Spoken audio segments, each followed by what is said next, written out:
Hello everyone. Welcome to another video lecture on controlled inter-symbol interference transmission. Okay. In earlier video lecture, we saw that there are two types of signals which will help us to transmit signal with a controlled inter-symbol interference. So one was duobinary, another was modified duobinary. So we tried to modify duobinary based on the fact that it had a high DC content or it had high energy at f is equal to 0. Okay, so modified duobinary was an improved version of duobinary signal which avoided high energy at DC. Okay, so after signal transmission, you should also study how such signals are detected at demodulated at the receiver end. Okay. So there are two methods for detecting the information symbols at the receiver end for controlled ISI signals. So one being sequence detector or maximum likelihood criterion. So this particular case is an very effective and it's an efficient and optimal method to demodulate signals, but also it is a complex implementation. Okay, so we are not going to study such criterion in this course of execution. So another method of detection is called as symbol by symbol detection. So this is not optimum. This is suboptimum detection technique, but it's very easy to implement, unlike the ML criterion technique. All right. So let's get into symbol by symbol detection. Since we have got two types of signals for controlled ISI, so which is modified, duobinary and modified duobinary. So let's try to take first duobinary signal and try to analyze at the receiver end. Okay, as we know that for duobinary coding, samples are defined as x of nt as 1 and 1 for n is equal to 0 and n is equal to 1, which are introduced intentionally as an additional sample at n is equal to 1 rather than just n is equal to 0. So samples at the output of the receiving filter or the demodulator will definitely have the form of ym is equal to bm plus gamma m, where gamma m indicates the color noise. The colored noise is ignored for time being. So we are just looking for the distortion at the receiver end due to only ISI.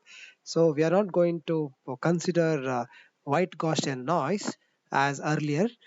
So it's only ISI effect that we are going to consider as corruption to the received signal. So we know that duobinary signal is generated by combination of two binary symbols, which is one is IM and one is IM minus 1, which is the current one which is added with the previous symbol, and hence we introduce a controlled ISI at the transmitter end. So this is the one which is received at the receiver end.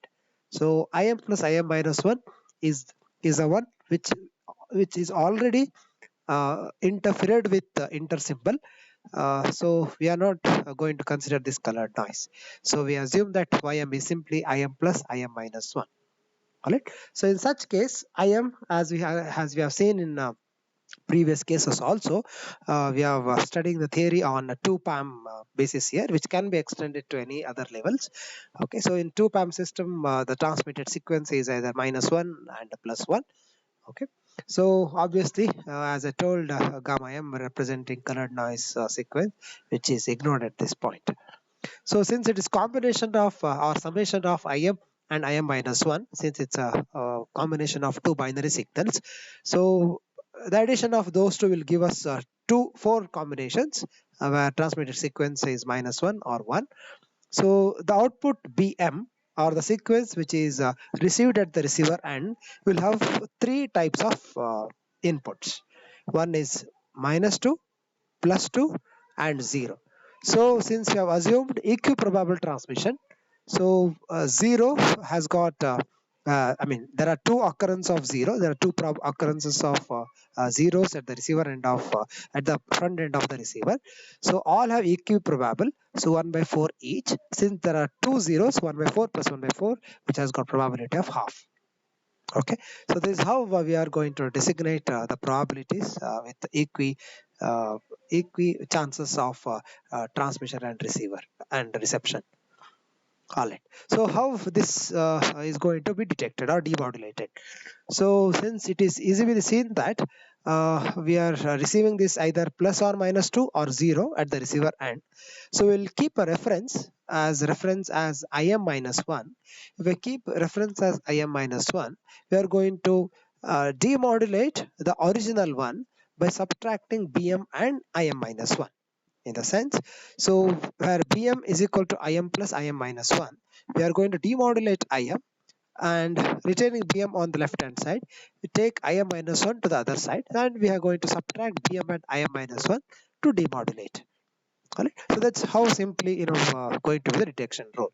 So let's first detect the reference im minus 1. Once detecting the first reference, first symbol, then we're going to subtract sequentially.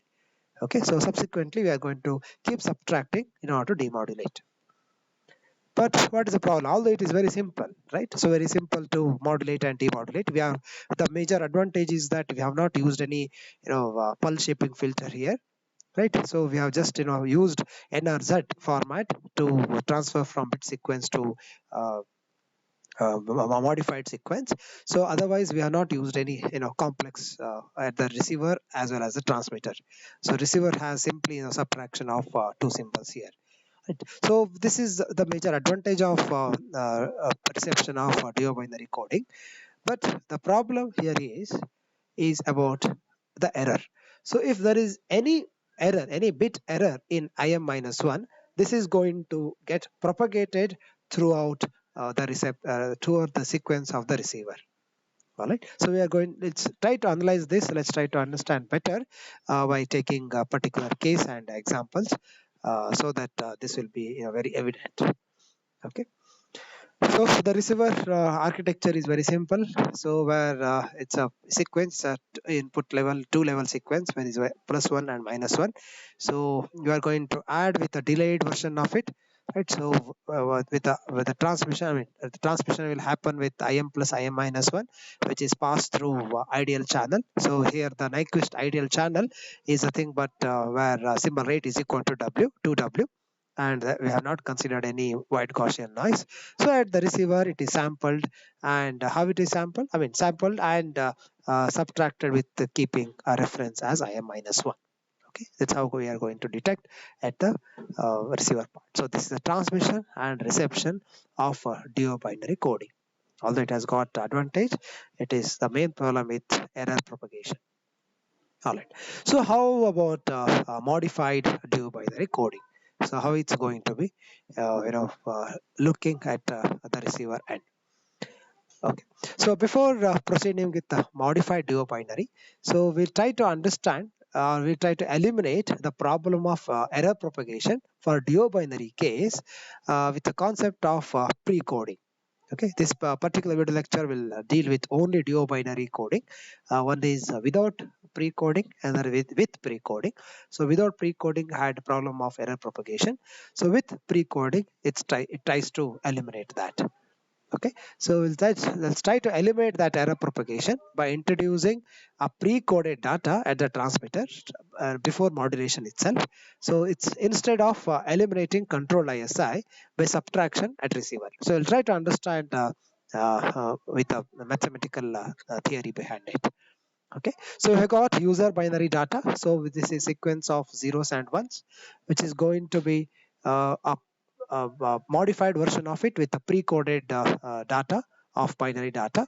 Okay, so this is going to pass through an NRZ modulator. So this gets converted to NRZ data, and finally we have got a duobinary with pre-coding. Okay, this is how it's going to be, the technique to eliminate the error propagation.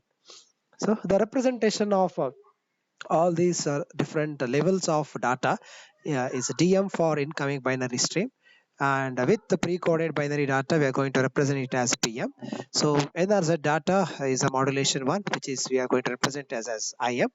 Okay, this was IM in case of without any pre-coded data, so we had represented it as IM, but this IM is generated with pre-coded binary data, and finally we are going to transmit duobinary signal, which is represented as B suffix M. Okay, so our DM is binary sequence, and which is uh, pre-coded as with the logical as DM. We are going to pick particular binary data, and we are going to subtract. This is a modulo to subtraction, so we are going to subtract with a reference called as PM minus 1. So we should have a reference to pre-code the binary data. Okay, so for M is equal to 1, so this is going to be first bit of binary data. So P suffix 0, this P suffix 0 is basically the reference bit. Okay, so that reference bit will be assumed as 0 in most of the cases, as we'll take an example. So with that reference we are going to update PM, and for next sequences, for next bit of data where M is equal to 2, next binary data is taken in, so that is D2. So this will be P1. P1 is already computed in the previous step, and that's going to be utilized, and this basically the PM gets keeps on getting updated with this algorithm. And that's how we are going to generate a pre-coded binary data from the user binary data. Okay, I hope that's clear. All right. So as I told, this is a modulo 2 subtraction. This modulo 2 subtraction is very similar to modulo 2 addition. I'm sorry, I beg your pardon. So this should have been addition. So this is very identical to modulo 2 addition itself. Okay, where 0 minus 0 gives 0, and 0 minus 1 gives 1, and 1 minus 0 gives 1, and 1 minus 1 also gives as 0. Okay, so that's very identical to module 2 mod 2 addition itself. Okay, okay, so this is only introduced as a little different unlike the previous one. And we know that IM, the NRZ data is going to be either +1 or -1, since we are considering two PAM system here. So PM will have the value either 0 or 1, because the subtraction of 2 bits, the modulo 2 subtraction of 2 bits will generate either 1 or 0. So whenever PM is 0, IM is -1. Whenever PM is 1, this is IM is +1. So NRZ data will be retained as a 2 PAM signal, which is +1 or -1. So with this NRZ data, we are going to generate duobinary. How we are going to generate duobinary? As we know that it's a combination of two binary symbols. One is IM, another is IM -1.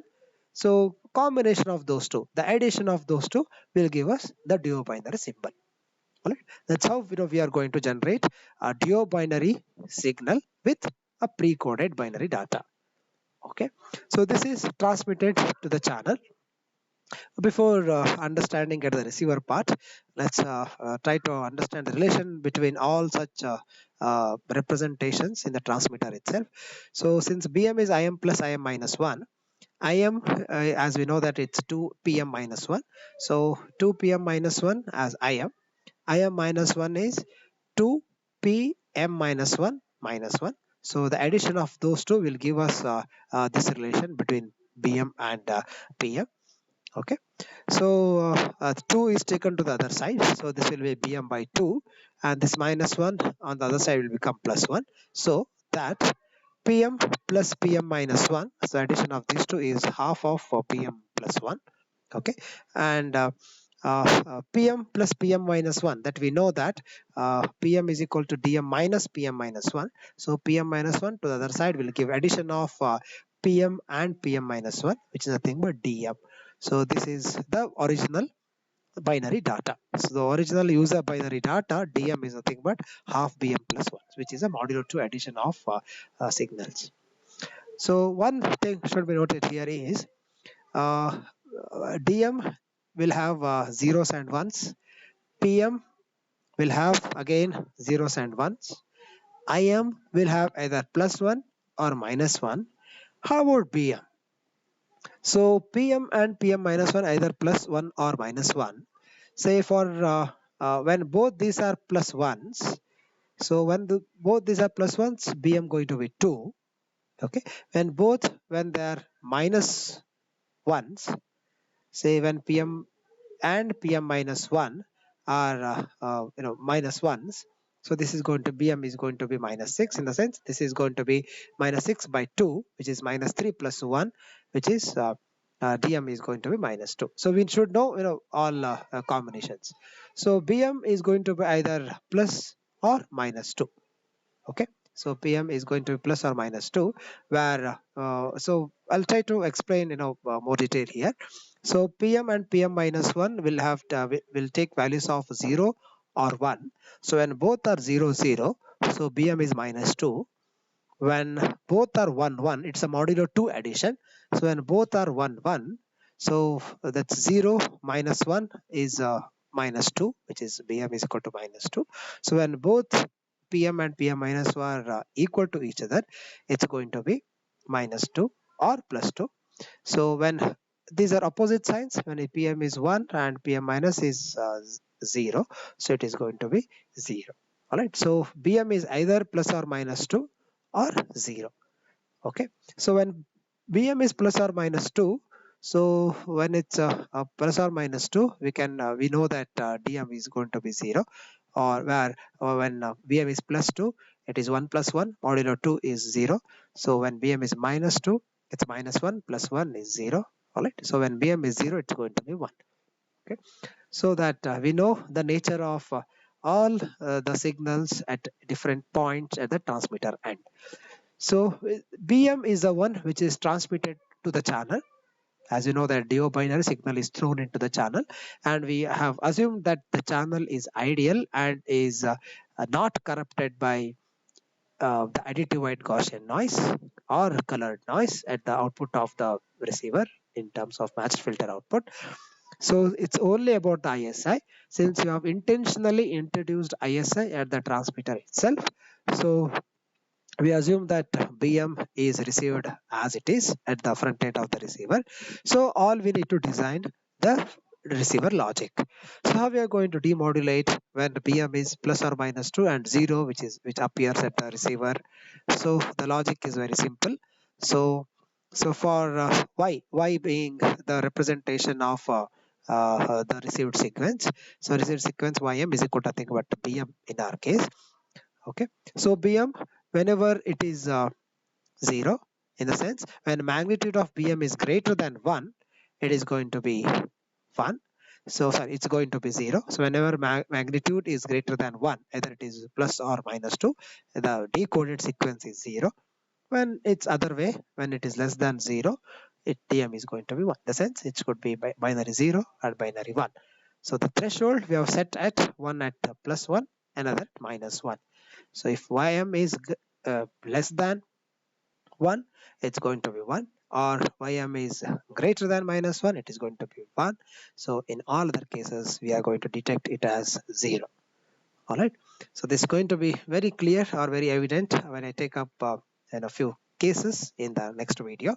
But as of now, this is just the relation between different symbols at different points of a transmitter and receiver. All right. So obviously the transmitter and receiver block diagram is going to be very similar to the duobinary without pre-coding. Only thing is we have introduced a pre-coding here. So there will be a pre-coder block which will be introduced before it is passed through NRZ or PAM modulation. Okay. Yeah, this actually ends with the data detection or symbol detection using controlled ISI for duobinary signal. One is with without pre-coding, another with pre-coding. So with pre-coding, I have just theoretically told, or in fact, we have not proved anything here that how it eliminates error propagation. We are going to take a few examples in our next video for both without and with pre-coding and try to understand it better. Yeah, thank you.